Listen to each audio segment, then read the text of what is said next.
Hello everyone, welcome to the Docsaab's diary.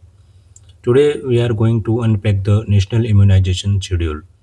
So the goal here is to cut through that complexity, and I want to quickly get you on the essentials of when, what, how, and where of these crucial vaccines given. And I think that's a really important point. Understanding this structure, this schedule is not just about dates and names it really opens your eyes to the precision, the sheer amount of planning and foresight behind these huge public health efforts. So, let's unpack this. And maybe the journey starts before the baby arrives. We are kicking off with immunization for pregnant women because protecting the mother directly contributes to protecting the baby right from the very start. So for pregnant women, the main focus here is the tetanus diphtheria vaccine. We call it TD. The first dose TD that is given early in the pregnancy. Then about 4 weeks after that first dose comes second dose of TD.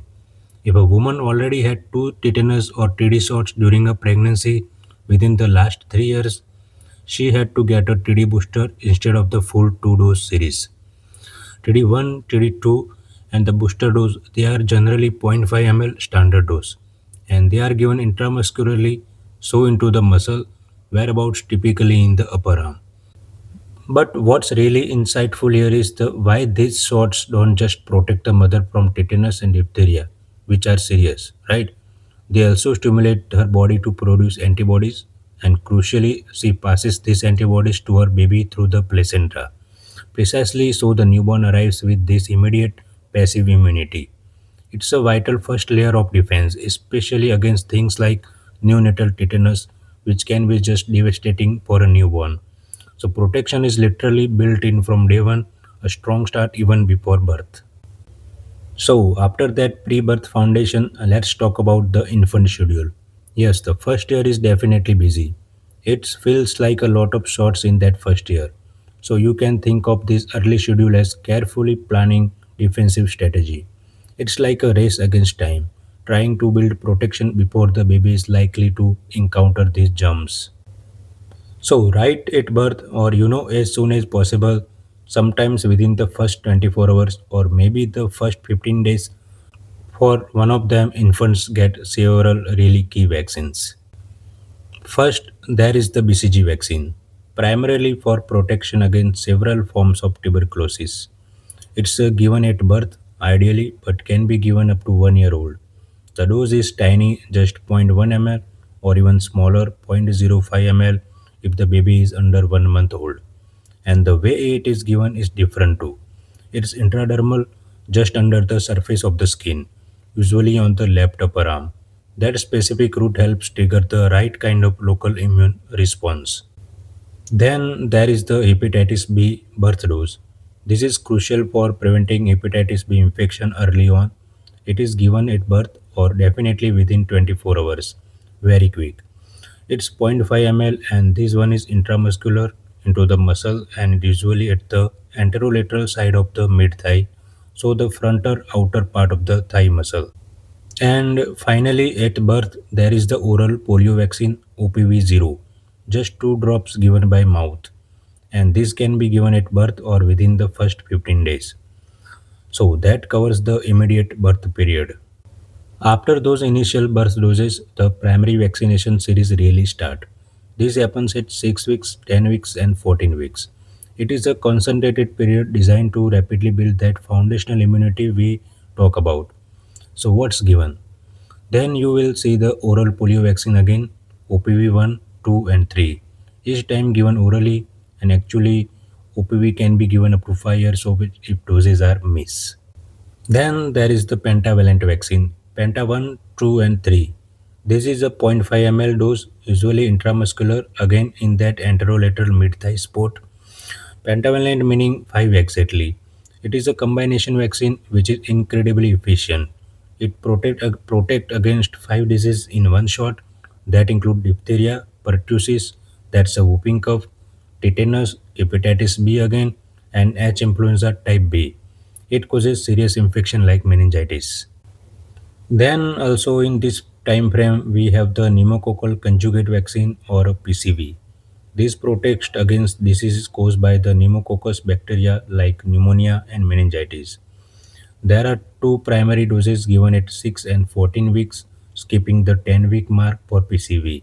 It's a 0.5 ml intramuscular, same thigh location. Okay, now it's important to mention PCV isn't necessarily nationwide in the same way everywhere. It's specifically introduced in certain states and districts like the Bihar, Himachal Pradesh, MP, Rajasthan, UP, Haryana, often based on factors like the local burden of pneumococcal disease and public health priorities. There is also the rotavirus vaccine RVV. This protect against rotavirus, a common cause of severe diarrhea in infants. This one is given orally like OPV. It's either 5 drops if it's the liquid form or the 2.5 ml if it is the type that needs mixing the lyophilized form. And again, given at all three visits 6, 10, and 14 weeks. And this can be given up to 1 year of age. The oral route is key here because it helps build immunity right there in the gut where the rotavirus attacks. That makes perfect sense. There is one more, the inactivated polio vaccine or IPV. IPV is the inactivated version given as an injection, and here it is given in two fractional doses. Fractional meaning smaller doses exactly, just zero point 0.1 ml each. It is given intradermally. This one typically goes into the right upper arm, whereas BCG was the left. And this fractional IPV dose is given aligning with the PCV schedule at 6 weeks and 14 weeks. Okay, so 6, 10, and 14 weeks. That is a really packed schedule. It really underscores the science and, frankly, the logistic involved. So, now what happens as the baby gets a little older, say moving towards the end of the first year? So, once the baby reaches 9 completed months and up to about 12 months, there is another important set of vaccination. This is when the measles rubella vaccine, the MR vaccine, first dose is given. It's zero point 0.5 ml and this one is given subcutaneously. So not quite as deep as intramuscular but deeper than intradermal, exactly into the fatty tissues just below the skin, typically in the right upper arm. These protect against this measles and rubella, two potentially serious childhood illnesses. And if this dose is missed, the measles component can actually be given up to 5 years of age, good flexibility again. And Walt tells at 9 to 12 months. We also see the Japanese encephalitis vaccine, JE1. The first dose and the dose is zero point 0.5 ml. Now, this one has an interesting choice in how it is given depending on the type of vaccine used. Well, if it is the live attenuated vaccine that uses a weakened form of the virus, it is given subcutaneously like the MR vaccine, but usually in the left upper arm. But if it is the kill vaccine using in inactivated virus, that is given intramuscularly, usually in the anterolateral aspect of the mid thigh, like the pentavalent or PCV. GE vaccine is typically introduced only in select districts where the disease is endemic, meaning it's regularly found there. Often this follows a specific vaccination campaign in area. Anything else around this 9 to 12 month mark? Yes, one more thing usually given alongside the MR vaccine is the first dose of vitamin A supplementation. Vitamin A, that's not a vaccine, but it's a really critical micronutrient. Vitamin A deficiency can weaken the immune system and increase the risk of severe illness from the infection like measles and also causes blindness. So giving it with the vaccine is strategic, very strategic. It helps boost the child's overall health and immune response. This first dose is 1 ml, which is 1 lakh international unit, and it's given orally. So, after that really intensive first year or year and a bit, what does the schedule looks like for children as they get older? We start moving into booster doses. As children grow, the focus shifts. You build the foundation, now it's about reinforcing and maintaining that protection over the longer term. That's where the booster doses are key. Okay, so when do those start? The first set of boosters comes between 16 and 24 months of age, so around 1.5 to 2 years old. During this window, they receive a diphtheria, tetanus, and pertussis booster. It specifically boosts the immunity against diphtheria, pertussis, and tetanus. reinforcing the protection from those earlier pentasodes. Okay, dose and route, it's a zero point 0.5 ml given intramuscularly, again in the anterolateral side of the mid thigh. Then what else? At 16 to 24 months, the second dose of the measles rubella vaccine MR2. The second dose is really important for ensuring robust, long lasting immunity against both measles and rubella.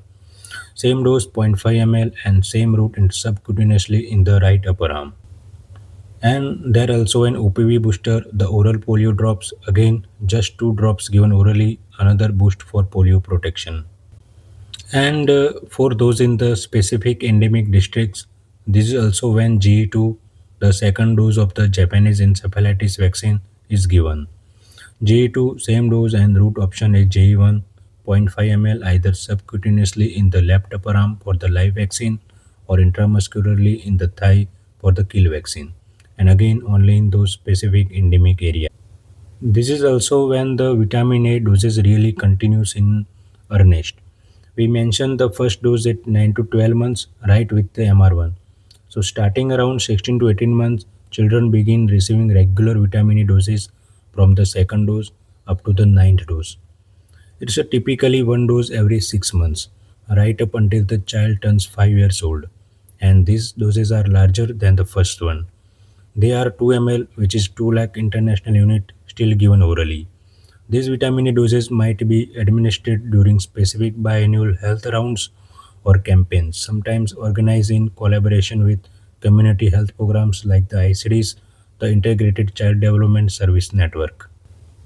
Then we jump forward a bit to age 5 or 6 years, around the time kids might be starting school, right? Important time for immunity, definitely at 5 to 6 years. There is another DPT booster. This DPT booster, 2 again, zero point 0.5 ml intramuscularly, but this time the site typically shifts to the upper arm rather than the thigh. And after the 5 or 6 year booster, the next scheduled vaccination are at 10 years old and then again at 16-year-old, entering the adolescence. Both 10 and 16 years adolescents receive the TD vaccine. That's the tetanus and adult diphtheria, one we started with for pregnant women, the very same type. Yes, it ensures continued protection against tetanus and diphtheria as immunity from childhood vaccines might start to wane. Okay, dose insight, same as for adults, zero point 0.5 ml intramuscularly in the upper arm. So if you connect this to the bigger picture, you really see how these later doses, the booster at 16 to 24 months, 5 to 6 years, and then teen at 10 and 16 years, they aren't just random shots. They are strategically timed reinforcements. They build upon that initial foundation from infancy, ensuring protection lasts as the child grows, their immune system matures, even as their potential exposure risk change, like starting school. It's about creating sustained immunity, carrying that shield forward into adolescence and even early adulthood. It is a continuous process. So we have gone through it stage by stage. If we were to quickly pull it all together, just as a clear age-wise snapshot, what does that look like? When you look at it strictly by age, it lays out that deliberate progression quite clearly. So let's run through it. At birth, you have got BCG, the first dose of oral polio vaccine, OPV0, and the hepatitis B birth dose. Three things right away. Okay, birth done. Then it's 6 weeks. It's OPV1, pentavalent 1, rotavirus vaccine, RVV1, the first fractional dose of inactivated polio vaccine, FIV1, and the first pneumococcal conjugate vaccine, PCV1. 5 vaccine at 6 weeks. Wow. Then 10 weeks, a bit lighter, OPV2, pentavalent 2, and RVV2. Then 14 weeks, another busy one, OPV3, pentavalent 3, the second dose of fractional IPV, FIV2, RVV3, and the second dose of PCV2. And remember that PCV in those selected states, districts, okay, that's completes the primary series for mostly. Then we move to 9 to 12 months. That's a measles, rubella first dose MR1, Japanese encephalitis first dose GE1, but only in endemic districts, and the PCV booster dose. Then 16 to 24 months. This is the first big boost around MR2, GE2 again, endemic districts only, and then DPT booster 1, and the OPV booster drops. Then 5 6 years the second DPT booster right before school, and then the later ones at 10 years TD vaccine and 16 years TD vaccine again. And we must not forget where we started. Absolutely, for pregnant women, it's a TD1 and TD2 or just a TD booster if they were vaccinated within the previous 3 years. That really lays it out clearly, age by age, it does. And seeing it listed like that really emphasizes how this structured, a specific approach works. It's designed to build and then maintain broad, sustained protection across all these different stages of life. It adapts to the changing risk and the maturing immune system, a continuous evolving shield, as I call it earlier exactly. It is more than just a list, so much more. It's not just a list of shots your child gets, it's a meticulously planned public health strategy, a strategy that has to account for so many variables biology, disease patterns, and logistics. Now it's time to wrap up this discussion, and thank you guys for listening. And keep watching the Dog Subs Diary, and please like, share, and subscribe to the Dog Subs Diary.